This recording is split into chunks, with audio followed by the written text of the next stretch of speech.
Thank you so much for joining me again. Please read the caption of the broadcast, the description, share it, invite your friends, invite your not so friendly friends, and tell them that we are back. Mayegun TV.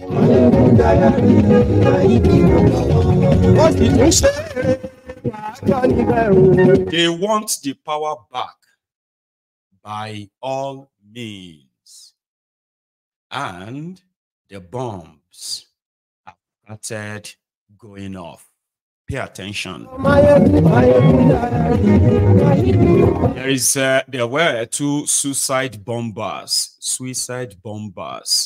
in Borno State today at a wedding. 6 people have been confirmed killed, and those who were mourning those killed, trying to grab the bodies of the victims of the bomb blast, the suicide bombing, right? Another bomb just went off again.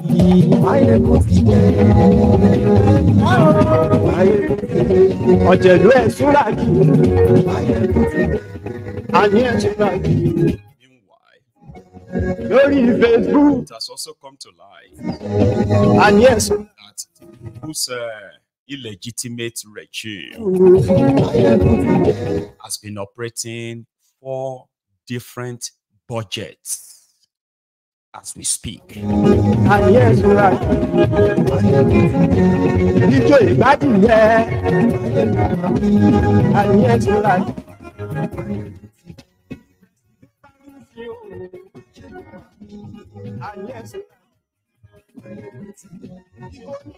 Screen is APC, Egbekebe's official musician from northern Nigeria. They call him Parara or something, right? Now it's been reported that his mother, this woman on your screen, has been kidnapped, and the guy just released a statement.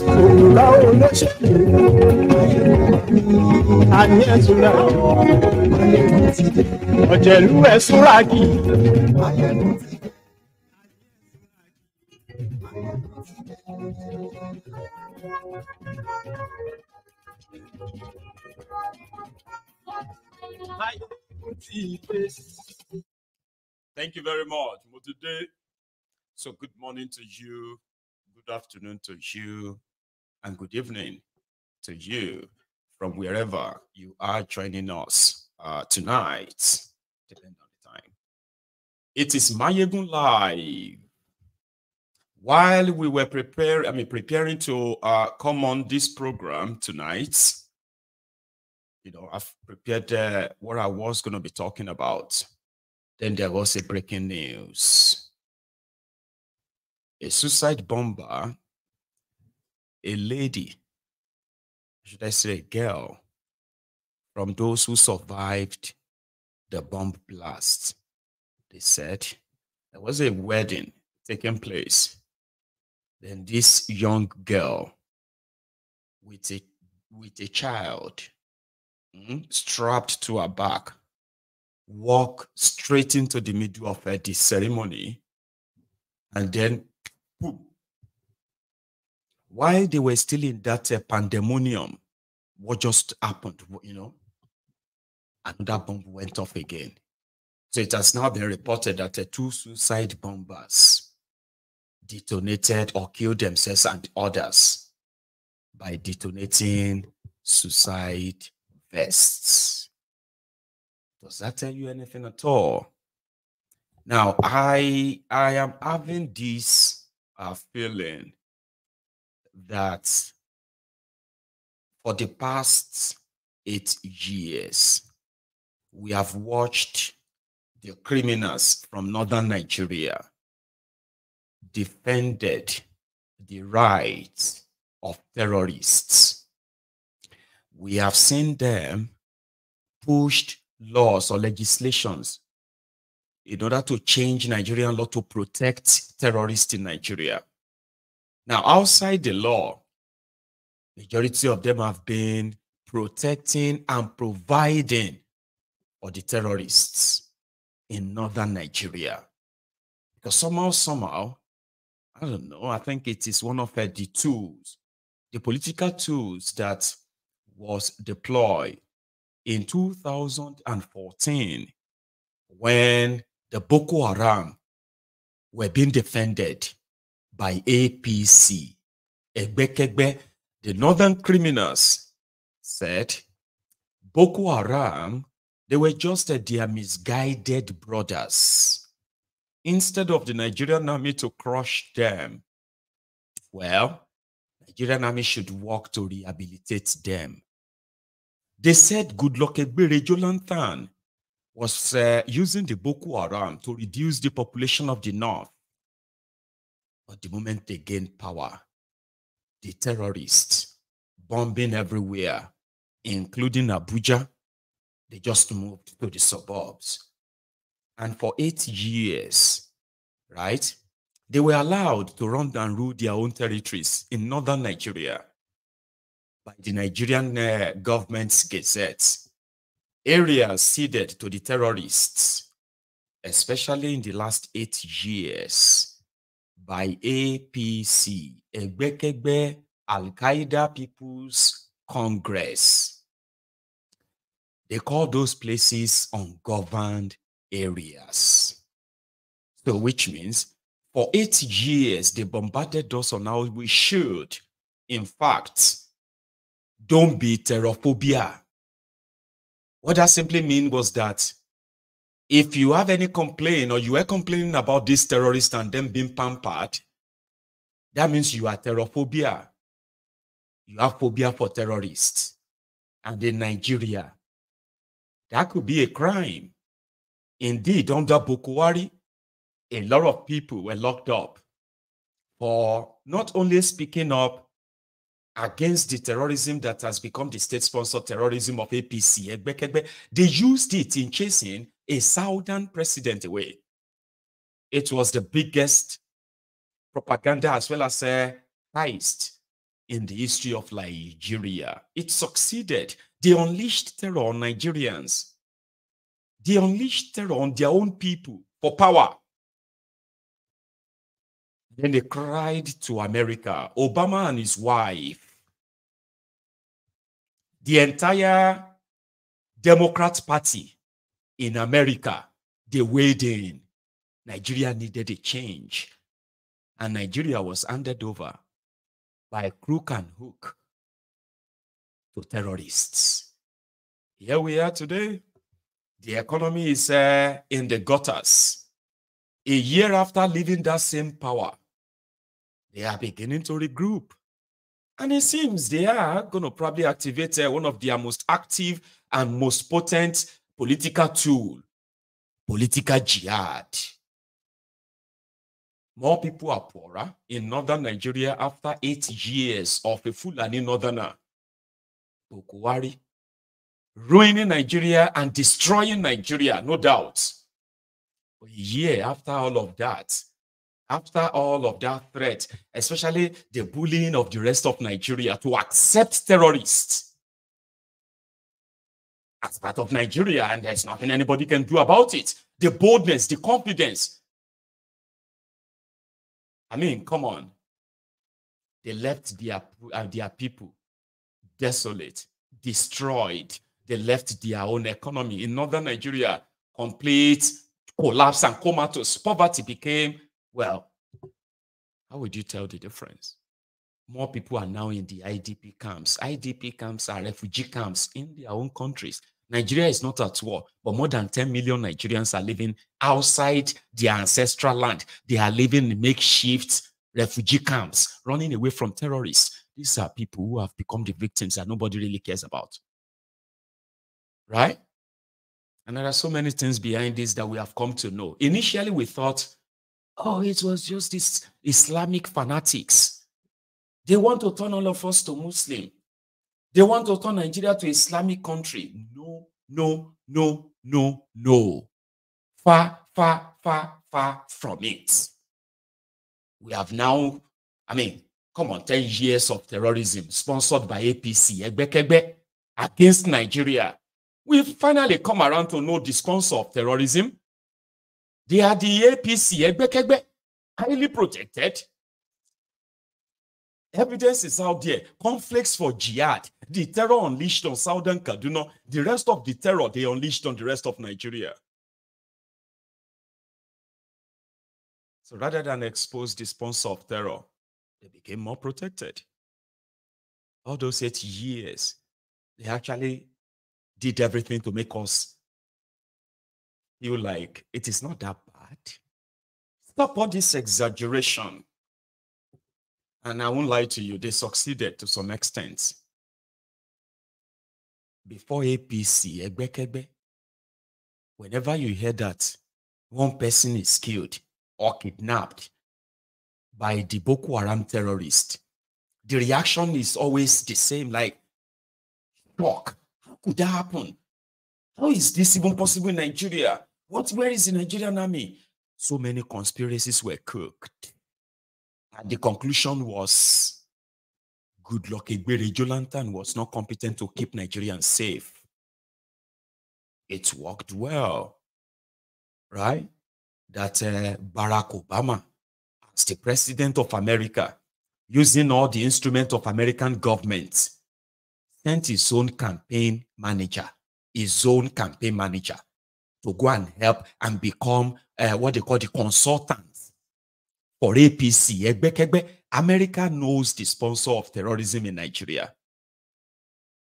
But somehow, they were more comfortable with this terrorist, this terror group. And it worked. They must have seen that to save Nigeria, Goodluck Egbere Jonathan, a southerner, must go. Then immediately these criminals came to power. They started criminalizing reacting to terrorism in Nigeria. Don't talk like that. Let us just try and support the government.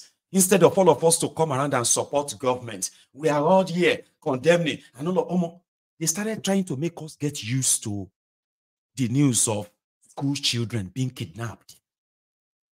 They started making us get used to train being hijacked. A major highway being abandoned for terrorists.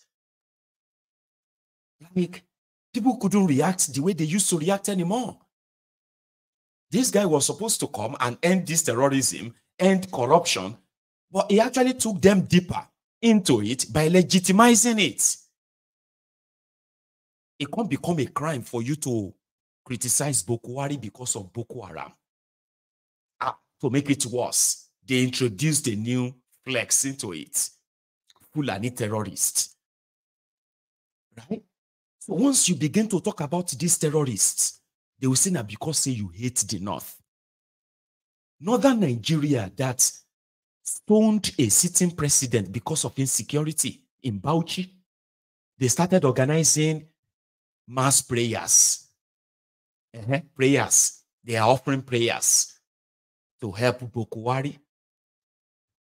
The joke was so much that people were dying.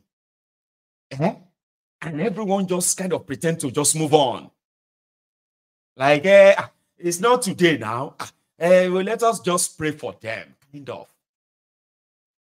And today, the terrorists, they are back with the bomb. And this time around, it is just to remind all of you that the terrorists are regrouping. You know them, and they have got away with a lot. Simply because Nigeria is a crime scene. Criminals who survive in that contraption. You just need to kind of know which of the criminal group you belong to. Now listen to this new guy who is now like the spokesperson for Tifnum Budo. And that is your guy, Shehu Sani. Not your guy though, right? So right now he's on the side of Olu. But there is an engagement between him and Wike. I shared with you that of Wike the last time. Let's go back and check out the real one. What did he say that prompted Wike's reaction? Right?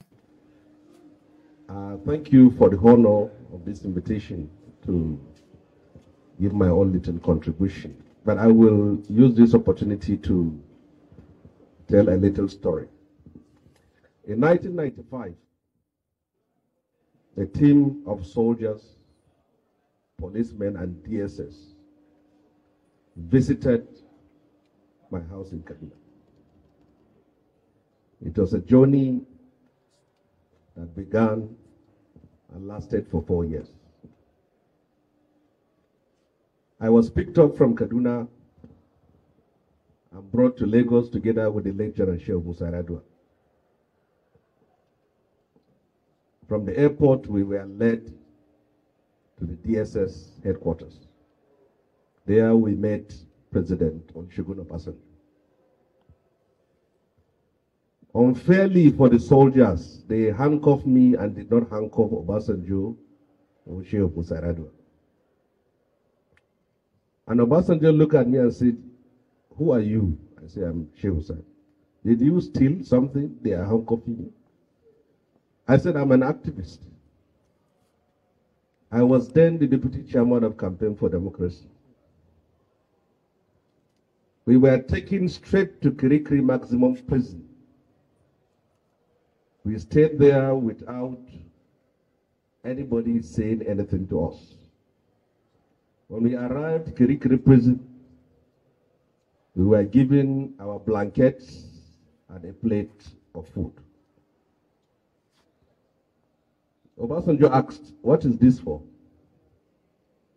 They say, "It's what you're going to use to cover yourself from mosquito, and this is the plate for you to eat." We were then moved from that to and allocated ourselves. When the armed robbers there saw Obasanjo, they started shouting, insulting, and naturally for those of us that are human rights activists, we were popular with inmates. And then I said, "Okay, you are a commander outside, this is where I also command. And now I have to talk to the inmates to calm down. No matter the grievances you have about Obasanjo, he is now an inmate." After we were kept in prison, we were then transported from the prison straight to a military tribunal. From the south, you'll be sent to another prison. That is how I found myself in Port Harcourt prison, which I've never even been to Port Harcourt at that time. So straight to Port Harcourt prison. I was in Port Harcourt prison when Kensaro was brought in and hanged. I can see them from the window. While I was in Port Harcourt prison, I wrote a letter to Nigerians. It was published. I was then removed from Port Harcourt prison, taken to Aba prison in Abia State. Kirikiri, Port Harcourt, Aba, Abia State. We stayed there until we had the news Abacha died and freedom came. After 4 years in prison. When we came out from prison, this is where my story is going to begin. Abdul Salam Abubakar invited all of us who fought for democracy that I am going to hand over power to a democratically elected government, and I want all of you, the freedom fighters, to come together and take over power. At that very time, Gani opposed it. 3 times he was inviting us. We even refused to answer his call. And he invited the politicians. He didn't even invite them. They were knocking at his door.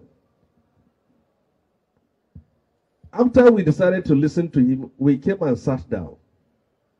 What do we do We are just coming out of it. That is what the ANC in South Africa did. After the struggle, they took over political power. But after our struggle in 99, 98, 99, we made a fundamental mistake and said we are not going to cooperate with the military. Michael Zokome is sitting here, is one of those who oppose that we should not join. Gani opposed, Falana opposed, Olisa Obakova all opposed. It was Tinubu who said, if we don't get in, who is going to be there? Sorry, distinguished, they are shutting down the camera. So. Yes. Yeah. Then, by the time we all agreed to join the politics, politicians have taken over all positions. Michael Zokome tried to be governor of Edo State, he couldn't. Olisa tried to be president, he couldn't. Gani tried to be president, he couldn't. Falana tried to be governor of the state, he couldn't. I tried to be governor of Kaduna State. I couldn't because the space were all taken over. So after all of that, Shehu Sani somehow now is a spokesperson for Tifnumbu. I think he's got an attention, and according to him, it's because they all struggled for democracy. This is him today. So what do you think the security challenges will be over in the whole country because it's better than the one you have during Buhari? What do you think? There are every evidence that many of the top terrorists have been eliminated. And if you compare what we are having today to what we have had yesterday, it's still the best. Under Buhari administration, you have had attack in school, Greenfield University, Kaduna, Bethel Baptist High School, Kaduna, Government Science College, Kaduna, Federal Government Girls College, Yahuri, Federal School of Art Mechanization, Mando, Government Secondary School, Kankara, Government Secondary School, Jengibe. We have had attack on schools in all parts of the country. So, we are. So according to him, right, the Nigerian security has improved a lot under Tifnumbu than that of Bokwari. See? And some of you will just be like, and some people will hear that be like, oh, on what data, based on what data are you saying that? Say, oh yeah, you remember that they kidnapped school children in Kankara? They kidnap school children in this place or that place and all that. But now they haven't kidnapped school children yet. Are you joking? Are you mad or something? Right? That's gonna be my own reaction, right? Like, are you mad or something? Well, anyway, that's how you're gonna look at it and be like, oh yeah, they have not kidnapped as many people as they kidnapped under Boko Haram. Okay. Right. Nigeria's security has improved. Then it must have improved. I don't think he's finished that statement before the bomb went off. Now, what you are witnessing is just the typical politicians. All right. And what you have to do is when the push comes to shove, as they say, right? So you would have to kind of find a side. So I'm not going to really take Shehu Sani that much serious. But this was with the weakest response to him. I think you've heard it. Please, we're all taken over. Yes, we have made this progress, but there's still room for us to move forward. Just like Shehu Sani said, how they were locked up, how they were detained. Can he say under this democracy, any Nigerian has found himself in another state? That's a progress. You see, we should not every time give the impression as if we have not made any progress as a country. You have said here our infrastructure, FCT. You have said here FCT. Who is FCT minister working on? Who? Mr. President, who which means he has the capacity to do those who can help him move the country forward.